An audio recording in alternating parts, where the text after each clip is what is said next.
Hey YouTube, my name is Daniel, and today on my first ever YouTube video, I'm going to walk you through the process of turning your scraps of wood into beautiful decorative acorns that you can give to your family and friends. So stay tuned.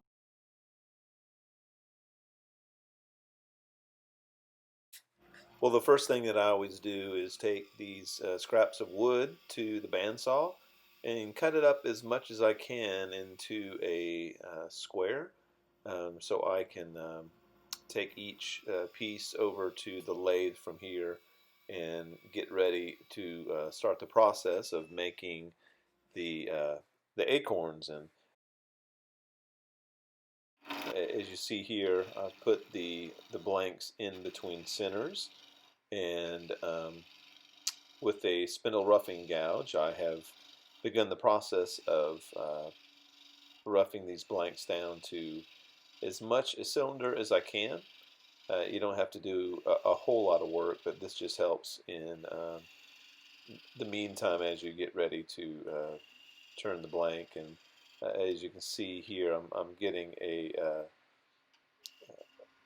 3/8 inch, I believe, Badan tool to create a tenon to put into the jaws, and it's quick work of that.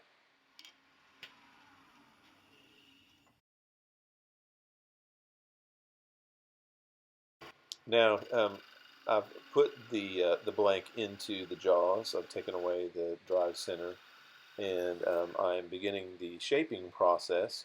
And with that same Badan, I have created a depth for the difference between the body of the acorn and the top, and that's what the first tool I did there. And I'll grab a gouge, usually 3/8 inch or so, and start shaping the acorn. I want to give a big shout out to my 12-year-old son, Logan, who's helping me do this video. He's doing a great job. It's both of our first videos. Here's another look from overhead um, of me shaping the this acorn, and there's no rhyme or reason to really shapes as you could. If you look on the internet, you'll see oodles and oodles of different shaped acorns, and I usually just try to get as big an acorn as I can out of each piece of wood, and that's what I'm doing here. I've kind of roughly shaped the body of the acorn, and now I've started to kind of address the top, getting ready to get to a point where I feel that it's okay, and just checking, making sure there's no huge bumps or um, anything in the body of the acorn itself. So I feel pretty good about where it is now. Well, everybody's favorite part of woodworking, of course, is not sanding. But with such small pieces, it's so easy to get through each of these acorns relatively quickly. And I usually start around 100 or so, going to 150 or 180, and then go to 220. I don't usually go a whole lot higher than the 220. This is me with the 220 now. Don't usually go a whole lot higher than 220 unless it's a really nice high-end piece of wood. Now, in each of these acorns, I always take time to, um, after sanding the body of the acorn, um, to take time to apply finish to the body itself, and you'll see why I do it in this sequence in just a little bit. But I want to really make sure that I get this all sanded even before I finish the top, because there's a sequence of um, using a Dremel tool to make the top a little rougher and more like a typical acorn would be. So here I'm just applying my go-to finish, and I'll talk about the finishes I use in these projects. Are very common. Anybody that's done any turning are probably familiar with these, but here are the ones that I use. But I'll get the body after it's sanded. I'll get it um, finished, and now you can see I'm putting the tool rest back to be able to finish the top, and just getting the tool. So I'm getting this Badan tool here, and what I'm doing is just creating the space or the area for the top of the acorn itself, the stem or whatever you would call it, but I'm just using that gouge right now to finish the top. Most of the time I'll do like a common acorn.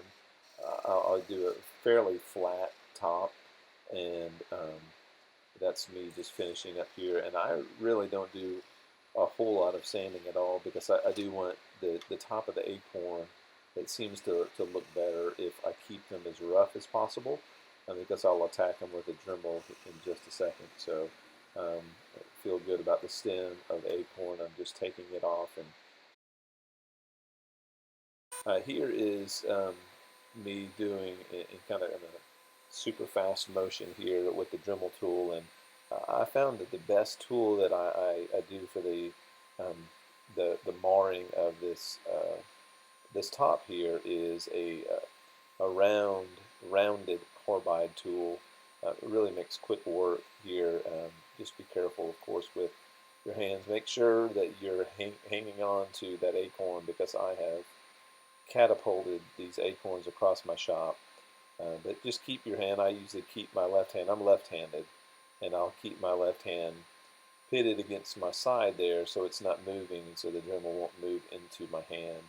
And I feel pretty confident that it'll never jump away from me if I've got a good handle on the acorn, and securing that Dremel against my body so it's not running away from me.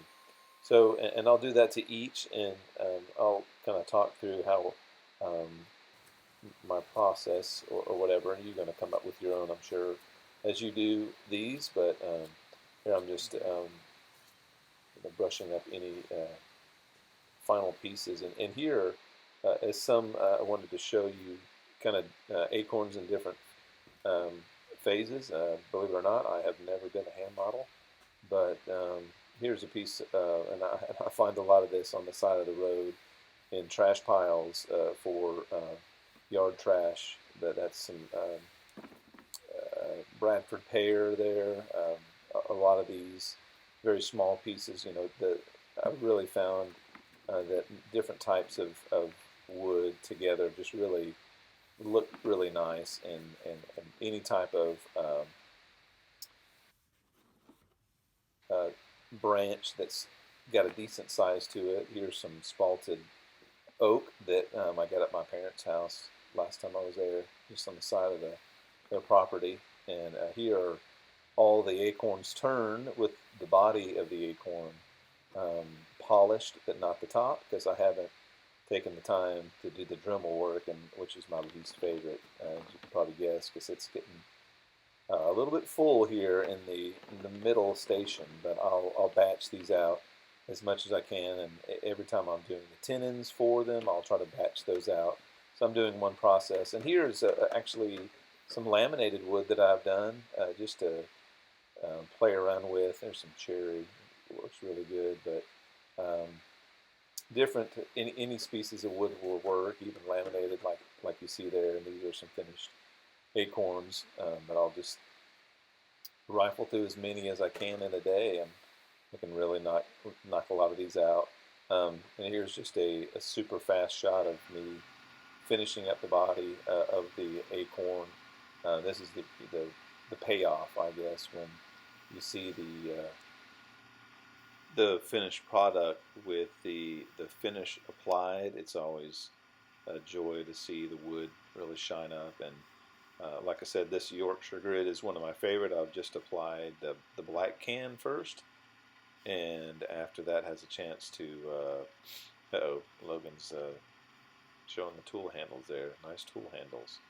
Maybe I'll make a video on making the tool handle. But here I apply the white can after. It's got a higher grit abrasive in it, and it really does shine up very well. And that's, like I said, it's one of my favorite finishes for a reason. It's just a good solid finish, and I'll just after, like I said earlier in the video, after I have sanded and applied finish to the body of the acorn, Here just with the Badan tool, finishing off the stem area and then finishing the top. And that would basically conclude the acorn. These videos take about 10 times longer than an acorn takes to make, but it's been a joy to kind of walk you through this process. It's very enjoyable and relaxing. Anytime I can get on the lathe, and especially when I get a chance to get out there with one of my kiddos and get him excited about cameras and lights and all that, he's a tremendous help on this video. Thanks a lot, Logan. You are a great kid.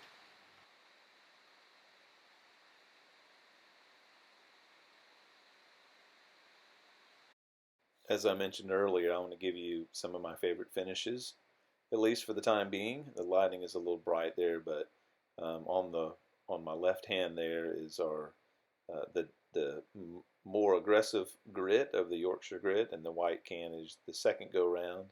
It's got a finer grit, and it really polishes up really well. It's one of my go-to finishes here lately. And the next finish I want to brag on is Doctor's Woodshop finish. This brand here is done really well, especially with pins. This pins plus finish in my left hand is really good. It's a shellac-based finish, goes on really quickly, dries quickly. The other is just a bowl finish, crystalline kind of wax finish, goes on really easy, kind of friction polish, shines it really good. The next one is a go-to, of course, is a triple E finish. You can get it anywhere, but this Ultra Shine is great on any project. It just really does look good on smaller projects too. And last but not least, Feed and Wax orange oil. I get this any big box store, and it is great on the tops of the acorns as you finish them. And here I'm showing you just some of the stains that I used on lighter woods that I want to have some comparison between the top and bottom, just basic stains. And here's some more work from Logan. Doing some close-up on this Dremel work. You can see that rounded carbide bit there. Really does make quick work of the tops of these acorns, and just making sure to be careful to keep that Dremel attached to your side, and keep it out of that other hand that you're holding the acorn with. But it does make quick work of this, and as soon as you know it, you'll be done with the whole acorn. And like I said earlier, I'll use that orange oil on this unfinished top here, and I'll apply it. And it makes it a little darker and a little rougher than the shiny body of the acorn, and it gives it some contrast there. And it really does look good with that. So good work here, Logan. Couldn't have done this video without you. Appreciate you, buddy.